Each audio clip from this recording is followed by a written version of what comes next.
好，唔該晒李博士嘅。好啦，咁啊，農民灰、農民苦係咪即係冇出路咧？咁不如請葉博士幫我哋解解話咧。OK， 多謝阿哲哲。喺開始之前咧，我都想趁呢個機會咧解釋下我哋呢個論壇。我哋首先介紹新力量網絡啦。我唔知各位朋友以往有冇接觸過。我嘅喺新力量網絡係研究總監啦，但係即係我係有正職嘅。我喺城市大學公共社會行政學系嘅副教授。咁新力量網絡咧係一個由一班志願者組成嘅政策研究嘅，我哋定位為一個智庫。咁大部分都係志願嘅朋友嚟嘅。咁我哋關心唔同嘅政策問題啦。咁今年適逢中華人民共和國建國60年咧，所以我哋今次咧其實呢個講座咧係我哋新力量網絡、明報世紀辦同埋天地圖書咧合辦嘅一個嘅中國香港60年系列嘅第2講。咁啊，第2講亦都有第3講啦。咁下一個月咧就係我哋將個問題嘅焦點咧擺喺中國嘅統一，我哋會講中國統一嘅前景、兩岸嘅經貿比拼。咁講者會有劉銳紹啦，大家可能比較熟悉，以及羅祥國，我哋嘅理事，亦都係港區全國政協。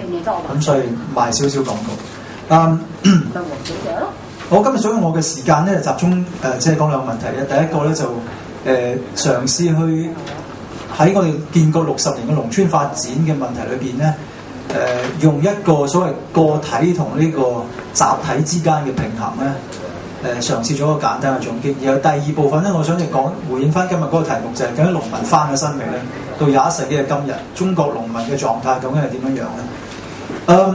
我好同意頭先廖博士所講咧，中國嘅農民咧，特別係喺改革之前49至78年咧，我哋農民處於嘅狀態係好艱難嘅。用一個剝削嘅字嚟形容我哋所處嘅環境，都唔係一個誇大嘅狀況。咁但係我諗，亦都可以從另外一個角度嘅，就係中國作為一個49年嘅時候，中國可能有人認為今日中國都依然係一個發展中國家嚟。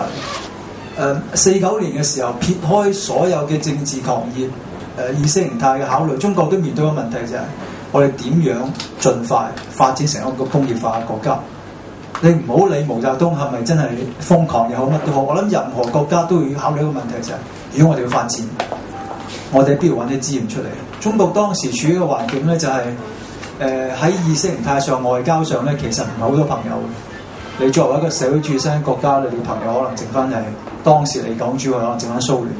咁但係大家知道佢50年代嘅時候或者60年代開始，中國同蘇聯其實都已經唔再係朋友嘅時候。中國可能考慮自己發展自己嘅經濟咧，其實只有向內部動員呢個資源。嗱喺咁嘅時候，佢會睇翻我喺國家嘅資源裏邊，我咩人要承擔責任咧？好不幸地咧，農民喺呢個歷史嘅呢個發展要求裏邊咧，係賦予一個咧相當唔合理嘅負擔，即係國家認為你哋應該扮演一個好重要嘅角色，提供資源，提供一啲資源俾我哋發展工業化。咁所以當國家有呢個決定嘅時候咧，其實好快已經將我哋解放早期咧，大家唔知有冇仲記得有段時期咧，即使喺共產黨管治之下咧，農村曾經出現一個短時間嘅私有產權。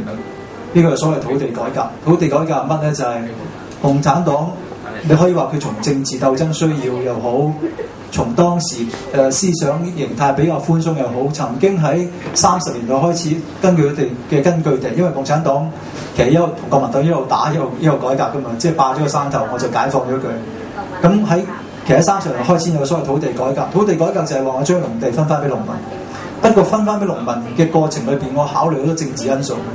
就係呢個人究竟我解放你之前，你嘅政治思想係點樣？你有冇譬如你有冇做過漢奸？你有冇做過國民黨嘅走狗？或者你以前我經濟活動咧係咪一個地主嚟嘅？你係咪剝削人哋？即係按照呢啲咁嘅政治經濟嘅狀態分咗你階級，然後再分土地。咁呢個狀態其實維持到50年代，直至所謂人民公社出現之前咧，其實每個農民咧都可以有話呢塊地我嘅。但係由於頭先所講嘅發展嘅要求咧，人民公社出現咧，其實要將呢個咁嘅短暫嘅農地私有產權咧，喺中國嘅歷史裏，中華人民共和國歷史裏邊咧畫咗一個句號。人民公社最重要目的咧就係話，我以後將其實最重要一個考慮嘅啫，我係將農村以後所有生產出嚟嘅嘢，國家有一個更有效嘅方法將佢集中起上嚟。國家中意點用就點用。以往1+1戶嘅做法咧，農民可能要納稅，但係嗰啲咁嘅農產品其實首先喺農民手上，然後再用徵稅啊各種辦法喺佢手上攞走。或者農民做啲咩咧，國家其實都唔係好理。農民做幾多咧，國家亦都唔理。但毛澤東或者當時嘅領導層覺得咁樣太慢啦，我不如用個方式咧，將啲農民咧好似變成一個軍隊咁。我話俾佢聽，每日起身做啲咩嘢？我話俾你聽，你種啲咩嘢？我話俾你聽咧，你種完之後咧，我攞走幾多，剩翻幾多先係你嘅。呢個好殘酷嘅辦法嚟嘅。從經濟自由、個人自由都係減到好細。咁但係從佢當時嘅發展概念嚟講，呢個係一個好有效嘅調動資源嘅辦法。喺呢個過程裏邊，集體嘅需要、國家嘅需要凌駕於所有人，而農民喺呢個過程裏邊嘅最大受害者。嗱，當然呢個咁嘅過程裏邊，頭先即係主席話究竟同我哋香港嘅關係咧，就大家我唔記得咧，當人民公社或者大躍進最瘋狂嘅時間咧，實際上係出現咗所謂饑荒，係咪？即係當每個公社為咗去討好上級話，其實我哋毛主席講法真係啱嘅。毛主席自從我哋跟咗毛主席之後咧，本來咧每年只係生產100噸嘅糧食，因為毛主席正確咧，我哋其實200噸生產到。咁隔離嗰個公社話你200噸，我咪好渣。不如我又講我係250噸，跟住後邊嗰個又唔抵得話，不如我話300噸。呢個當時所謂嘅放衛星就咁解，放衛星就係蘇聯已經放一支衛星上天啦。咁所以大家都要吹噓咧，就話其實一個即係鬥作大嘅競賽嚟嘅。但係問題就係，當你話俾上邊聽，我由100噸去到200噸嘅時候，我由100噸去到300噸嘅時候。呢個咁嘅吹水嘅過程咧，有一個代價咧，就係 OK。就算國家唔話你攞多啲，國家只係話總之你生產幾多，你喺20%我咯，係咪？如果你真正嘅產量只係得100噸，你話300噸嘅時候，即係原本咧，其實你應該俾220噸糧食上繳，咁就已經冇事。但係因為你話俾我聽300咯，300個兩成咪60咯，60噸咯。